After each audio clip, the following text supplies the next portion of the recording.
السلام علیکم ورحمۃ اللہ وبرکاتہ۔ الحمدللہ رب العالمین والعاقبۃ للمتقین والصلاة والسلام علی اشرف الانبیاء والمرسلین وعلی آلہ وصحبہ اجمعین، اما بعد۔ اعوذ باللہ من الشیطان الرجیم، بسم اللہ الرحمن الرحیم۔ واقیموا الصلاة وآتوا الزکاة وارکعوا مع الراکعین۔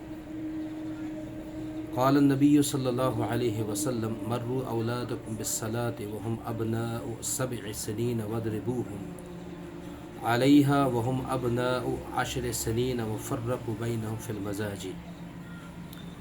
رواہ سنن ابو داود کتاب الصلاة۔ الحمدللہ، سب تعریفیں اللہ کے لیے ہیں، درود و سلام ہو جناب محمد عربی صلی اللہ علیہ وسلم کی ذات اقدس پر۔ بزرگوں اور دوستوں، سنن ابو داود کی حدیث جو آپ کے سامنے میں نے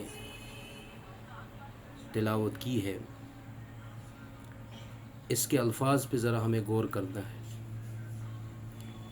اس حدیث کے اندر دو بڑی اہم چیزیں جو ہیں وہ بیان ہوئی ہیں،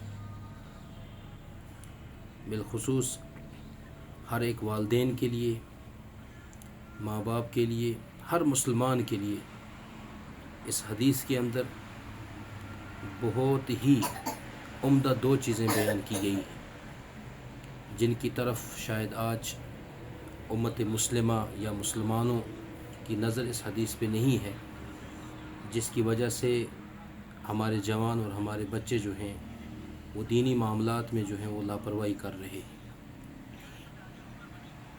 اللہ کے نبی صلی اللہ علیہ وسلم نے فرمایا کہ اللہ تعالیٰ نے تمہارے اوپر 5 نمازیں جو ہیں وہ فرض کی ہیں، یعنی مسلمانوں پہ، اور وقت پہ ان کو جو ادا کرتا ہے خشوع و خضوع کے ساتھ، اور نماز کی جو تمام احکام ہیں ان کو برابری کے ساتھ وہ ادا کرتا ہے، پابندی کرتا ہے نمازوں کی، تو اللہ کا ذمہ ہے کہ اللہ اس کے گناہ معاف فرمائے۔ اور اگر کوئی شخص ان تمام چیزوں کی پرواہ نہیں کرتا، نماز نہیں پڑھتا، لاپرواہی کر رہا ہے، تو اللہ کا کوئی بھی ذمہ اس انسان کے اوپر نہیں ہے کہ اللہ اس کو معاف کرے یا اللہ اس کو سزا دے۔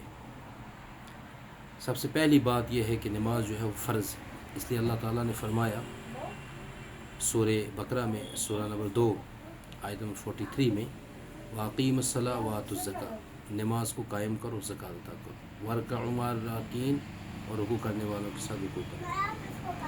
اور رسول اکرم صلی اللہ علیہ وسلم کی حدیث ہے کہ مروا اولادکم بالصلاۃ وهم ابناء 7 سنین، کہ جب آپ کے بچے،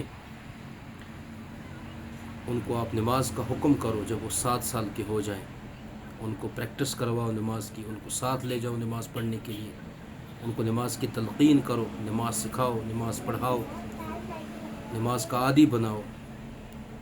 اور فرمایا وَاضْرِبُوهُمْ عَلَيْهَا وَهُمْ أَبْنَاءُ 10 سنین، اور جب وہ 10 سال کے ہو جائیں نماز نہ پڑھیں تو وَاضْرِبُوهُمْ، تو عربی جاننے والے ان الفاظ کو ذرا اچھے طریقے سے سمجھ رہے ہیں کہ وَاضْرِبُوهُمْ ضرب، کہ ان کے اوپر ضرب لگاؤ، یعنی ان کے اوپر سختی کرو۔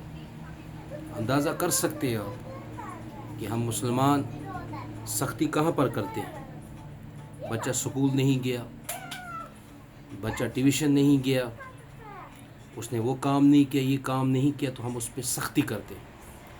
جہاں سختی کرنی ہے وہاں پر مسلمان سختی نہیں کرتا، اور جہاں پر سختی نہیں کرنی ہے، ضروری نہیں ہے، تو وہاں پر وہ سختی کر رہے ہیں۔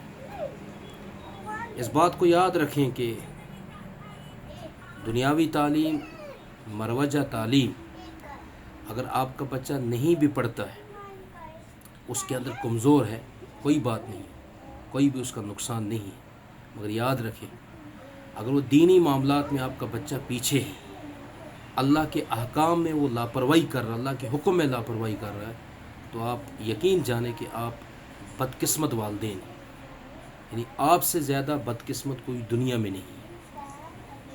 یعنی جہاں پر ہمیں بچے کو مجبور کرنا ہے، جہاں پر ہمیں بچے کو کہنا ہے کہ یہ کام آپ کرو، ہم نہیں کرتے۔ کون سے والدین ہیں جو اپنے بچوں کو صبح فجر پہ اٹھاتے ہیں، 5 وقت کی نماز کا عادی بناتے ہیں؟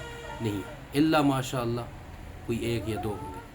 تو اللہ کے نبی صلی اللہ علیہ وسلم فرماتے ہیں کہ جب 10 سال کے ہو جائیں وہ نماز نہ پڑھیں تو ان پہ آپ سختی کرو، ان کو مارو۔ اور پھر آپ نے فرمایا وَفَرَّقُوا بَيْنَهُمْ فِي الْمَضَاجِعِ، کیونکہ اب وہ بڑے ہیں، ان کے بسترے اب جدا کرو، ان کے بسترے الگ الگ کرو، وہ ایک ساتھ نہیں سو سکتے ہیں۔ اور سنن ابو داؤد کے اندر کتاب الصلاۃ میں صحیح حدیث ہے، حدیث نمبر 495 اور حدیث نمبر 494۔ اندازہ کرو کہ اس کے اندر کتنی وعید آئی ہوئی ہے کہ آپ اپنے بچوں کو نماز کا عادی بنائیں، ان کو نماز پڑھائیں۔ اور یہ ہمارا سب سے بڑا سرمایہ ہے دنیا اور آخرت میں، ہماری اولاد۔